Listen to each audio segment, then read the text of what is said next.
I honestly believe that one of the biggest thing leaders can do is to lead by example and to be vulnerable.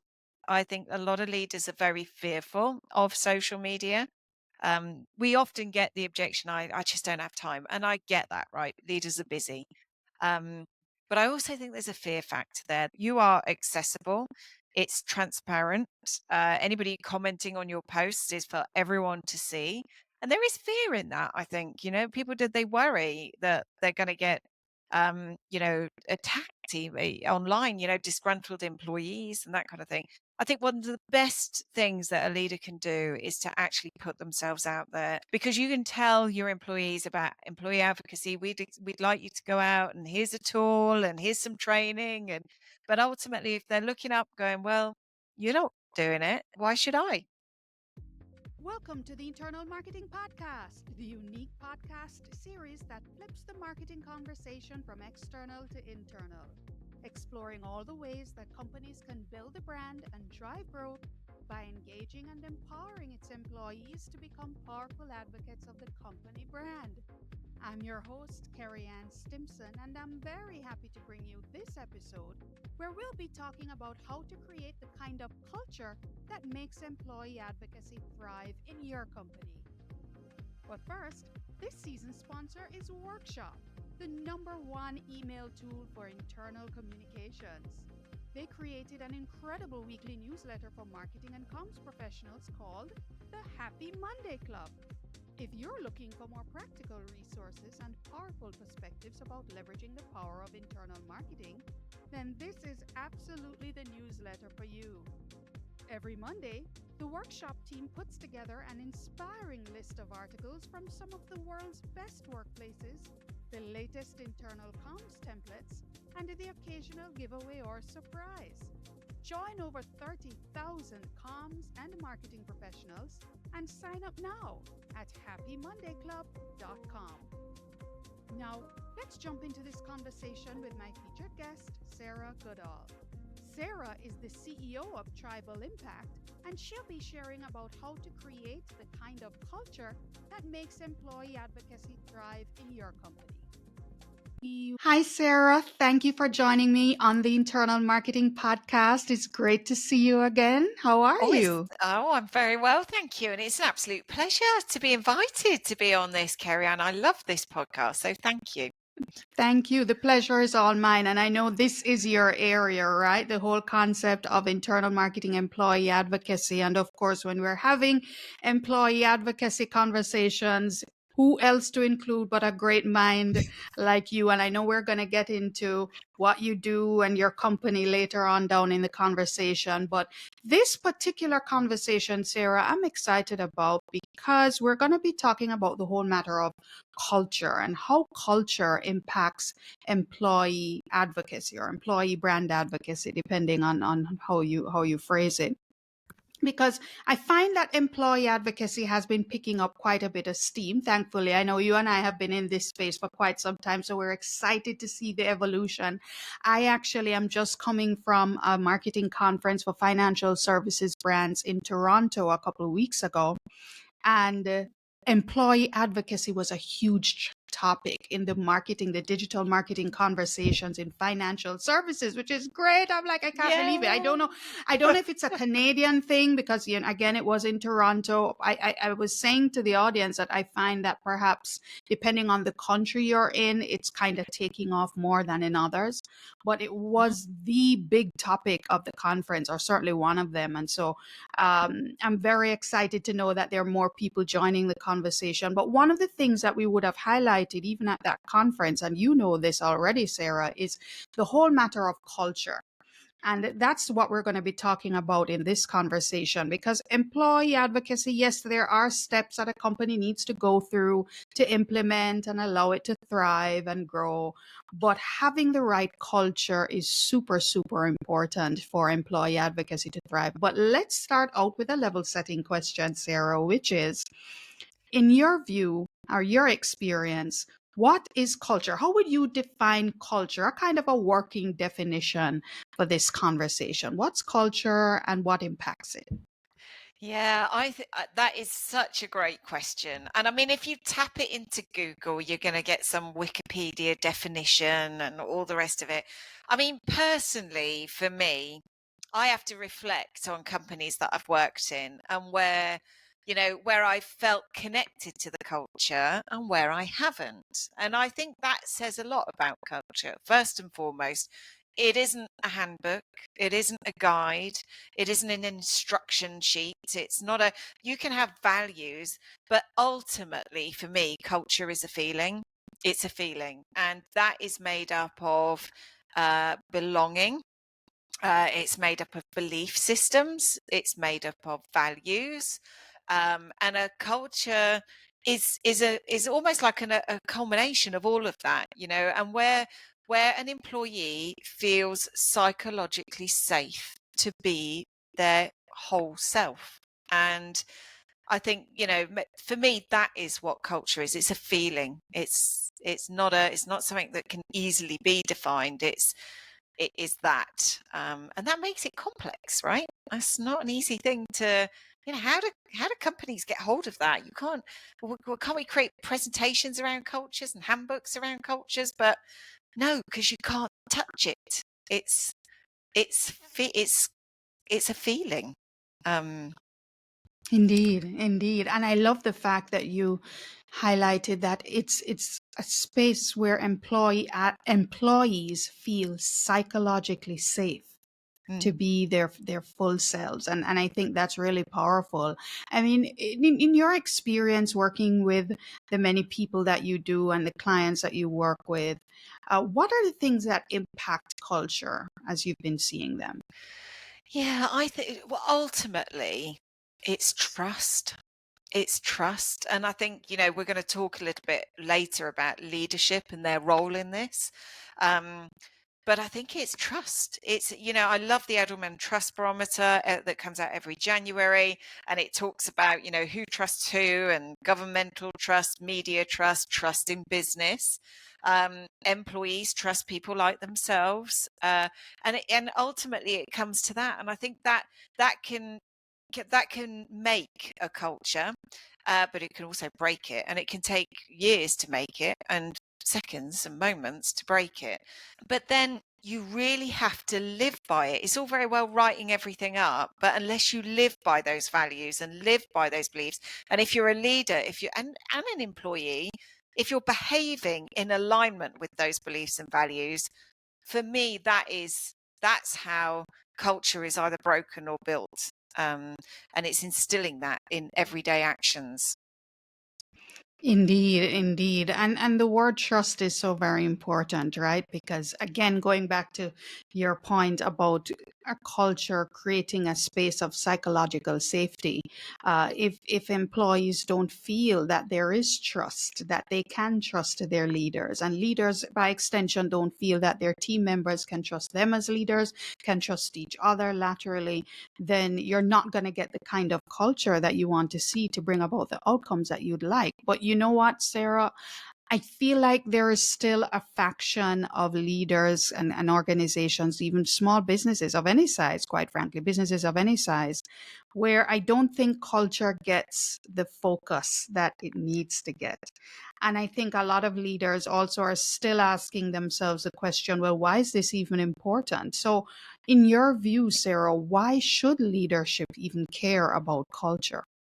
Oh, I mean, that worries me, actually, if that is the Yeah. case.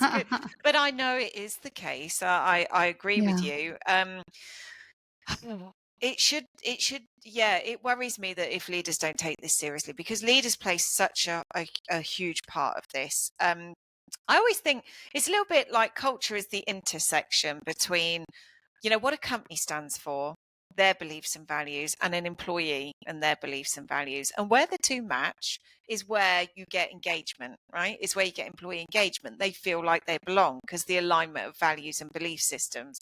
And for me, that's the important. And when you've got that, you get more you get more growth from your employee. You get, they go beyond the job. Do you know what I mean? They love where they are and they love what they do, and they'll do what it takes because they're growing, they're learning. And this is why I think leaders need to take this more seriously, because this is this is the secret sauce to amazing growth potential. Not, and I don't mean revenue growth. I'm meaning people growth, learning growth, development growth, relationship growth, and ultimately it impacts the experience, the service that you deliver to your customers. And I know, executive teams, that's high on the agenda. And I think there's a realization that they just can't get there unless their own house is in order. And if your employees are engaged in what they do and connected and feel like they belong, then there's more chance that you're going to increase that experience with your external stakeholders as well. But you've got to sort your own house out first. It's not going to happen out there unless you've sorted your own house out first. I completely agree. And where else to even have that conversation but on a podcast like this, where we can talk about internal marketing and how are we engaging employees in the brand and who we are as a company, but recognizing that the culture in and of itself has to be in order for that engagement, as you say, to take place. And engagement and solid engagement leads to increased productivity, great relationships, which ultimately inures usually to the benefit of the bottom line. At the end of the day, we're not going to discount the fact that we're in business to make money. But ultimately, if we don't have team members who are engaged, who feel safe, who love the culture that they're a part of, then you're not going to get to the next phase, which again is part of our ongoing discussion on this podcast, which is employee advocacy. And I know that's one of your areas indeed, but I know there's some listeners, Sarah, I'd never like to assume that everybody understands all the nomenclatures that we use. So employee advocacy is something you and I know very well, but for the benefit of all those listening or watching who don't know what employee advocacy is, would you give us another working definition as well for that, as to what employee advocacy is? Yeah, of course. I actually believe that this is a bit of a misunderstood term. So a lot of people think employee advocacy is getting your employees to advocate on the brand's behalf.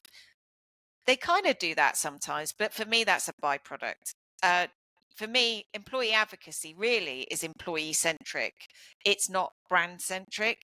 If you come at it, I think I wrote something about this before, but you turn the pyramid upside down. This is not about getting your employees as a channel to get your message out on social media. I mean, that may happen, but please don't go into it with that in mind.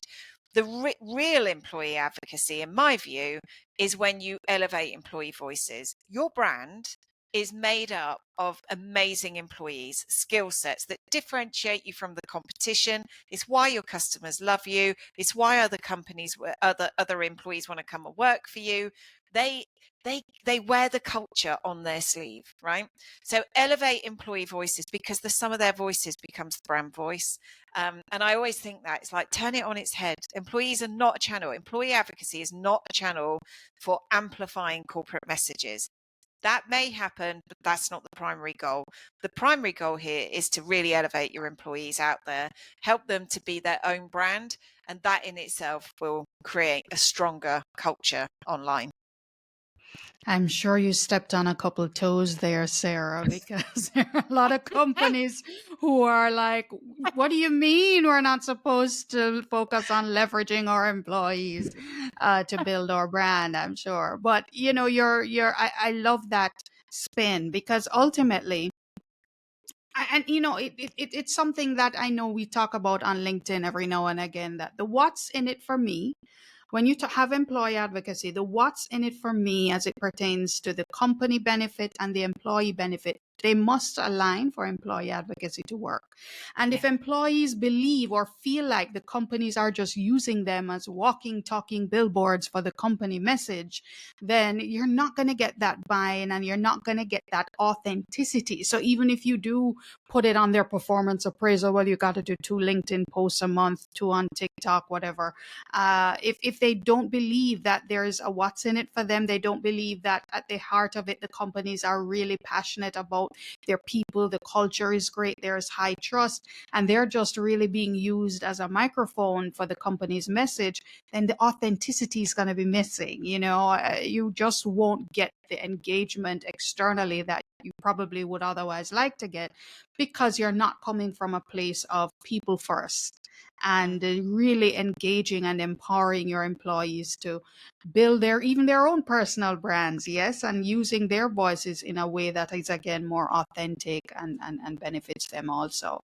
So, Sarah, we have covered culture and we've delved into what employee advocacy is and is not. And I think now we can kind of bring the two together. So, again, in your experience, how does culture impact employee advocacy? How do you bring the two together? Yeah, that's a good question. I think for me, it's a little bit like making that connection. It is at that a granular level of the culture's values and belief systems and the employees' value and belief systems. And actually, employees, you're going to have employee experts that are passionate about sustainability. It might not be in their job title. And this is why I say, don't keep getting hung up on, oh, well, we definitely need that executive because that's their topic and they need to be the ones representing us. No, you might have another 10 employees across your organization that are truly passionate about specific topics. You need to be elevating those employees and equipping them and helping them and supporting them, because that ultimately supports your brand, your culture, what you stand for. So I think finding those employees to help support the brand story that are living those cultural values naturally already, and they will do because there's a cultural fit, because we already talked about that, personal brand values and beliefs and cultural brand values and beliefs. If you find those, they can help elevate, but authentically. I have seen it before where organizations have said, right, well, and you've got biggest networks on LinkedIn, so we want you to own this topic and you to, I'm not kidding, and I'm like, okay, guys, it really doesn't work. It does not work like that. Please don't do that. On every single level, don't do that. But this is where I think culture and advocacy can work together, where you bring communities alive and you bring them but authentically alive through the power of employee voices. So that's that's what I think. That's what I think is quite exciting. Question I had, Sarah. So we've I think we're clear, obviously. We've shared what culture is, what is employee advocacy, and how culture impacts advocacy. For those leaders who are listening, what do you recommend they do to assess whether or not their culture is the right culture that enables employee advocacy to thrive? I mean, because sometimes, self awareness, or let's call it company awareness, what I'll just say, self awareness is not something that is as pervasive as it should be, right? So there are a number of leaders who think, oh, well, yeah, I don't have a problem, or our culture doesn't have a problem. And then when you try to do employee advocacy and you're opening it up, you're inviting volunteers, you're not getting the kind of an uptake that you thought you would have gotten. And then maybe that could be because you don't have the right culture that empowers it or enables it to thrive. How Mm. do or how should leaders assess their culture to determine whether or not there's something that needs to be addressed? Yeah, it's almost like cultural readiness, isn't it? And really understanding, is the culture really ready for this? In my experience, there are a few things that you can do. I mean, there's Glassdoor.com, which is a very open platform that your future employees will be checking before they decide to maybe take the job offer that your organization's just given to them. It's a very transparent platform where employees say what they think about the company. And it's not, you have to take it with a bit of a pinch of salt, but I would be looking on there, right? It's a bit like the TripAdvisor for companies. But closer to home, there are other things. Employee feedback surveys, if you're doing those, which I hope you are. But getting that litmus test back from your employees, what is that telling you? What is that telling you? Is that's a good sort of gauge, if you like, as to whether organizations are ready. And another one is any enterprise social network. So anyone who uses Jive or Workplace, or one of those internal social media networks, that's also a good place to get a bit of an indicator as to whether culture is there, how people are asking questions. And it's also a great place for employees to get used to this social environment without going out external. It's a great way to introduce social behaviors internally, but also it's a good place to open those conversations internally, so they're transparent internally rather than transparent externally. So they're just three ideas of where I'd be looking to. So And what I've yeah. also found useful, Sarah, is even some kind of a brand health check internally. So we would ask our employees, are you proud to work for our company relative to the competition? Are you proud to tell people that you work for? Or you're proud to work with, or you're proud to be associated with? Or if you even ask them straight up, do you know what makes us better than the competition? What makes our product or services better or greater than the competition? And you'd be surprised sometimes, because those very employees, some of them, they may feel proud. Like I know in our instance, they were proud, but they couldn't really tell you why we were better than the competition. Or there's some Okay. of them who said, hey, I'm actually not proud to work for this company. I don't want anybody to know I work with company ABC. And that's valuable information as well, because it speaks to engagement in the company and in the brand, and perhaps asked in a way that it wouldn't have been asked in your traditional employee satisfaction and engagement feedback survey. So I think those Yeah. are great ways to do that temperature check. Sarah, thank you so much for sharing those. So if it is having done the temperature check, then Sarah, and I recognize that there are problems, right? Or there are challenges with a culture that needs to be addressed so that I can facilitate a thriving employee advocacy program.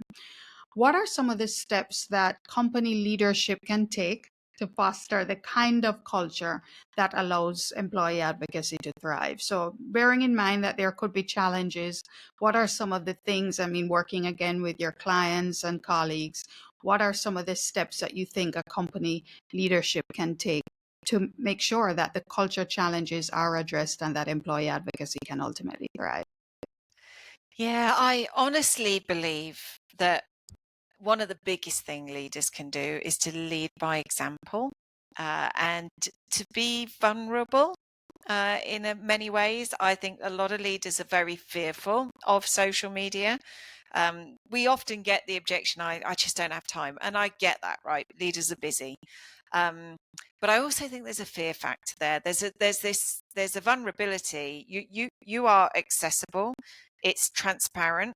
Anybody commenting on your posts is for everyone to see, and there is fear in that. I think people they worry that they're going to get attacked online. Disgruntled employees and that kind of thing. I think one of the best things that a leader can do is to actually put themselves out there, and to show that they're embracing this opportunity on social, and to lead by example, because you can tell your employees about employee advocacy. We'd like you to go out, and here's a tool, and here's some training, but ultimately, if they're looking up going, well, you're not doing it, why should I? And I think there's a lot to be said around leading from the front, and showing that you're not afraid to have a go, and you're going to learn, and you're taking a growth mindset approach to it, and you're going to learn along the way. So I think that's one of the things. Um, One of the other things I would advise as well is it's not all about you. Okay, as a leader, I love reading about servant leadership. It's a topic that's sort of on my mind at the moment. Around you are there. I Yes. always remember this amazing session that we did actually with Tim and Jeff Abbott from Ivanti, and he always said, I always feel like I have to show up every day and prove to my employees that I have earned the right to be in this role. And I just thought it's stuck with me, that has. And I just think your role on social is not all about you. It's about the people you serve. It's about elevating them up. So your strategy, therefore, on social, yes, you have to share some stuff, but actually it's about engaging with those in your company, and helping shine a light on the great people in the organization, that's your role. And I think for me that's quite special. Um, so yeah, that they're just a couple of things that I would say leaders need to really consider if they want to drive an advocacy type culture internally. And Sarah, could I get perhaps a little bit personal with you? Because I mean, you are a CEO yourself, and I know that you're passionate about culture. I mean, is there anything kind of like a secret sauce approach that you've been using with your own team, as putting on your CEO hat now, that you find has been working to create an awesome culture that really engages and encourages employees to want to celebrate and feel good about the fact that they work with a tribal impact? I mean, what's your secret sauce as a CEO in creating that awesome culture? Oh, wow. Gosh, that's like trying to unpick it. I'm very I am honest, maybe too honest sometimes, but I'm very transparent about my mess ups. And I do actually. I had a conversation the other day. One of my team rang up and they were, I've really messed up, and I'm like, you're talking to the queen of mess ups here. Nothing is going to phase me. Um, do you know what I mean? So we definitely try to have a bit of a laugh, and I encourage mistakes, right? Because I was talking about this last week actually to a group of female entrepreneurs. If you're not making mistakes, you're not learning and growing. And I think anybody who thinks a leader is just perfect in everything that they do, well, they're lying, because you make mistakes all the time, as long as you're learning from them. And somebody said to me, "How do you know when it's the right time to trust your gut?" And I said, you know what? In all honesty, I think it comes with experience, and experience comes with the amount of mistakes you make. So if you go through life trying so hard not to make any mistakes, you're just delaying the experience that you're gathering. And I think, because I'm quite open about all the mistakes I've made, and sharing what I'm learning from them, and that I don't have any regrets, because I wouldn't be here today if I hadn't have made some of those mistakes. It almost makes it okay that everybody else can just try and be okay with it. And I love that, because then they're on their own experience journey. And I think that goes back to psychological safety, belonging, being able to talk openly, honestly. Another one of my team, they've got a code word that when they've got feedback from me, it's like, it comes from a good place, Sarah. And I know, I'm like, right, got to get prepared for this one. But I'd rather hear it. I would rather hear it, even if I don't want to hear it. I'd rather hear it. I'm hearing vulnerability in what you're sharing, which is awesome. And I know as leaders, we've been so trained and it's been drummed into our heads that we're the leader, so we're supposed to be perhaps next to perfect. We don't make mistakes, or if we do, we should kind of sweep them under the rug. We shouldn't be letting anybody know. But the reality is that there are contextual situations where showing our own vulnerability, our own humanity, our own reality, the fact that we do make mistakes, but how do we learn from them? How do we grow from them? How do we own them? And Yeah. come, just do better the next time. I think it's an awesome way to demonstrate vulnerability in leadership, and again creates that space, as you say, of psychological safety. Sarah, I know you've been working with a number of clients who've been doing very well in the employee advocacy space through their own respective programs and so on. Can you think of perhaps one example of such clients who their culture is just amazing, and their culture, it has really done a wonderful job of setting them up for employee advocacy success? I don't know if you can call a name. If you can't, that's fine. But I think most importantly, we'd love to know, what does that culture of that company look like that has really helped them to thrive? And I see you smiling already, so you probably can think of that client already. Oh, wow. Yeah, I mean, I have to say, I love all of the customers we work with. There's not one that I think, oh no, that's a bit difficult. We are very fortunate, but I think actually you attract what you emulate, don't you? So what you're out there, the people Yes, who, indeed. what is it? Your vibe attracts your tribe, and the other way, your tribe attracts your vibe. So you find best fit customers in that sense. So all of our customers have amazing people.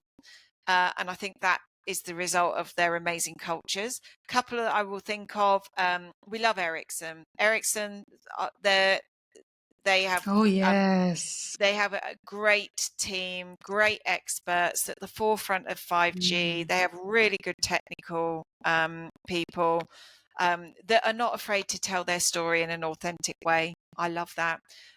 Henkel as well. Henkel's a lovely culture. We they're a German headquartered company with huge focus on high quality solutions. We work with the Henkel Adhesives organization, and their people are just amazing. But they're taking it one step further, Kerry-Ann. So it's all about activating your employees. But now, which is the LinkedIn Live I tried to do earlier, but they're now looking at activating their channel partner ecosystem, which is just wonderful, right? Because that's an extension of their culture. They're looking at the ecosystem now, not just their own organization. Absolutely brilliant. Mm. Another one I could think of, the one of the senior C-suite members of Sienna, which is in the telco industry. He was amazing. I mean, great storyteller, and and leads by example, and is not afraid to talk openly about that story and how he's journeyed to where he's at. And I'm thinking, there's just I have to say that is why I love what we do, because we get under the skin of organizations. We get to talk to the people, which is why I say advocacy is not about using your people as a channel, but actually elevating the people behind the logo, in front of the logo. And we get to work with all of those people, and I think that just gives us energy. So yeah, I hope I can that's some good imagine. examples there. Great. Yes, yes, wonderful examples. And I love the point when you made about Henkel extending Mhm. it into their channel partners as well. Yeah, So they too SAP does this. are oh, great. Mm. So you're saying that in those instances they are part of an advocacy type conversation and program as well. Yeah, and Really? this is That's the really wonderful. smart thing. I mean, SAP does this as well, so we work with them to, elevate. A lot of the partners in the partner ecosystem are smaller than the vendor brand. So if you apply the same logic around elevating employees in front of the logo, why would you not, as a brand, help elevate some of your partners? Because they don't have the brand dollars and all the rest of it to do awareness. Help them. Use the power of your brand to help elevate some of your partner ecosystem in front of your logo too. Think about getting their partner content into your advocacy tool, into the hands of your employees. How cool is that? And this I think is almost next generation advocacy, is where and this differentiates you as a vendor, because then you are activating, when channel partners, you're helping them, you're enabling their employees to become experts, and you're giving them a platform for their content to get it out there through your employees. So they're going to lean more to you. You're winning customer loyalty, mind share, hearts, and it's a great strategy. So there are only a few companies doing it. Cisco does it as well. They're just starting to do it. So yeah, it's cool. Wonderful. I mean, this is exciting stuff when you see where employee advocacy is growing. We probably need to change the name Yeah. from employee advocacy now, because it's no longer just employees, right? Yep. But that's wonderful, because at the heart of it, it's people who are engaged and passionate about the brand and about the organization and the culture, who are just empowered and motivated to share. So whether that be your employees or your partners, as you mentioned, that's awesome. As long as it's not customers. I think on the flip side, I think the channel partners definitely can even be construed as internal, because they probably would have had to sign the NDA. So Yeah. they know what's going on underneath the rug inside of the organization as well, in as much as they're not employees. So they're still construed as internal in my view, not employees, but still definitely internal. And it's a great way to engage. Just wonderful. I love to hear that. Sarah, we have been having such a great conversation, and I know that we've discussed so much and you've shared so much, and we've come to what I call well, it's really the penultimate question in my conversations, but I call it the final takeaway or the final nugget or the final gem, depending on what generation you are. But I'd love to know, Sarah, from your perspective, given everything you would have shared, what would you say is the main takeaway you would love our audience to come away with, having heard everything you would have shared? I would think for me, it takes anybody who's leading a program like this, it takes a lot of resilience, right? So you are not in a position to change culture generally, unless that is your job. But most of the time, for people that are trying to drive programs like this, that's not their job. But don't think you can't change something, and change comes in small waves. I always liken this to, just chip away at it, and your job is to bring the culture to life, to find the stories, to elevate the employees, to gain momentum. You're not here to change the entire culture of the organization, but to shine a light on those that emulate it the best or the most. So I would say, don't look at it as a big thing. It's like, oh no, we're never going to be able to do this. But look at it as a gradual change management. I always remember this. Anybody that we work with is start small and it will gain momentum, and it gains sort of, it's like a wave that just gains power as it goes. And I think that would be my thing. Otherwise, it's just too overwhelming. And then you think, oh, I can't do this. Nah, just start small and just take baby steps. So. Won't argue with that. Start small, take baby steps, and you'll get there. Absolutely, absolutely. And I'd love to know, as my final question, how can we, the internal marketing tribe, support you? Oh, I mean, I love this podcast, Kerry-Ann. You have some amazing guests on here, and it's totally like up my street. The kind of topics that you cover. I'm all up for learning, and if anyone would like to share their story, their approach, I'm up for listening, because I just love hearing other experiences and stories. So it would be great if you want to connect with me on LinkedIn. It's Sarah Goodall. If you tap it in, you can find me. But yeah, I would love to hear people's experiences, comments, feedback, stories, anything. Absolutely. And yes, folks, I do recommend that you reach out to Sarah. She always shares some wonderful content. Tribal Impact does great live streams on LinkedIn. You're definitely going to learn something new if you follow Sarah and her Tribal Impact team and participate in their lives, and just follow her content. It's been wonderful just being a part of your journey, Sarah. And thank you so much for your kind words and for your support of this podcast. I'm so very honored to be able to connect with people all over the world like you. I mean, we are many time zones apart, but we make it happen, and it's just been wonderful connecting with you, Sarah. So thank you so very much for your time, your generosity of sharing your expertise, your experience, and even your vulnerability in this very wonderful conversation about culture and employee advocacy. It's been wonderful. And you have a great rest of the day, Sarah. All the best to you. Thank you for tuning in to another episode of the Internal Marketing Podcast. I'm sure you got some great takeaways from this conversation, and if you haven't already subscribed to the Internal Marketing Podcast, then please join the tribe. And don't forget to leave a review and share this podcast with anyone whom you believe will find it valuable as well. I'm your host, Kerry-Ann Stimson, and I look forward to your joining me next time.